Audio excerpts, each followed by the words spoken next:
तो आज सत्ता की शुरुआत एक अलग, अनोखी और हैरान कर देने वाली खबर से करते हैं। इस खबर के केंद्र में है एक अथाह महासागर। उस अथाह महासागर में लापता टूरिस्ट पनडुब्बी में सवार 5 जिंदा इंसान और पल पल कम होती ऑक्सीजन। इन इंसानों के पास सिर्फ कल दोपहर 3:30 बजे तक की ऑक्सीजन बची हुई है। मतलब अभी से सिर्फ 21 घंटों की ऑक्सीजन।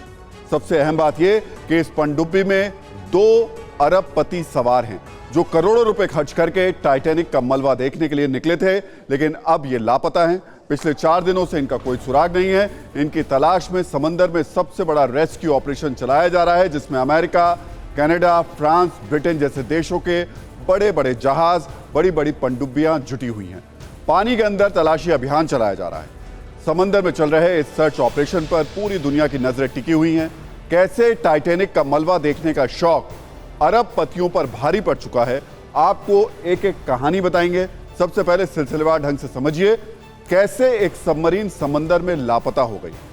आज से 3 दिन पहले 18 जून को दोपहर में उत्तरी अटलांटिक महासागर में एक टूरिस्ट सबमरीन चलती है। टूरिस्ट सबमरीन में एक पायलट समेत 5 लोग सवार होते हैं। पानी में उतरने के 1 घंटे 45 मिनट के बाद सबमरीन रडार से गायब हो जाती है। उसके अथाह महासागर में ना तो सबमरीन का कुछ पता चलता है और ना ही इसमें सवार किसी इंसान का। पिछले 4 दिनों से पानी में सर्च ऑपरेशन लगातार जारी है, लेकिन अभी तक किसी की कोई जानकारी नहीं मिल पा रही है।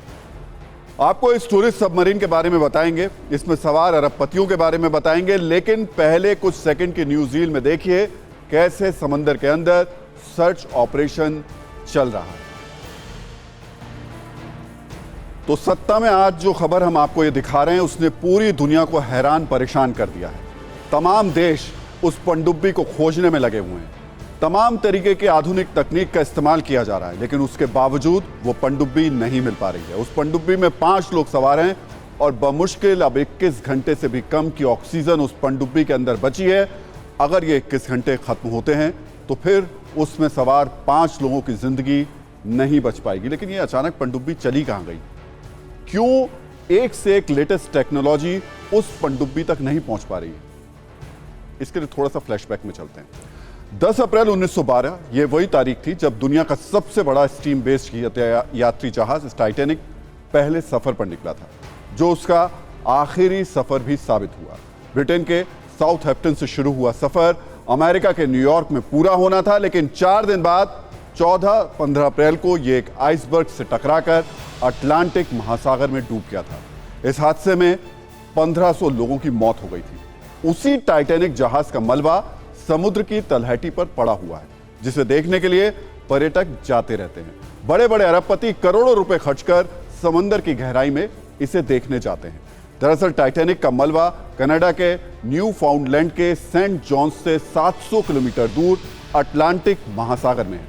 टाइटैनिक का मलबा महासागर में 3800 मीटर की गहराई में है। इस मलबे को देखने के लिए लोग सबमरीन का टूर करते हैं। ये टूर न्यू फाउंडलैंड से ही शुरू होता है। टाइटन सबमरीन 4000 मीटर की गहराई तक जा सकती है। अब जिस सबमरीन की हम बात कर रहे हैं उसका नाम टाइटन है। टाइटन सबमरीन से टाइटैनिक का मलबा देखने का टूर काफी महंगा है। इसके लिए 2,04,95,000 रुपए प्रति व्यक्ति खर्च होते हैं। टाइटन पनडुब्बी में 5 लोग एक बार में सफर कर सकते हैं, इसलिए एक बार में 5 लोगों की ट्रिप का खर्च करीब 10 करोड़ रुपए आता है। इस रकम में सारे खर्च, यहां तक कि मलबा देखने जाने वालों की ट्रेनिंग का खर्च भी शामिल होता है।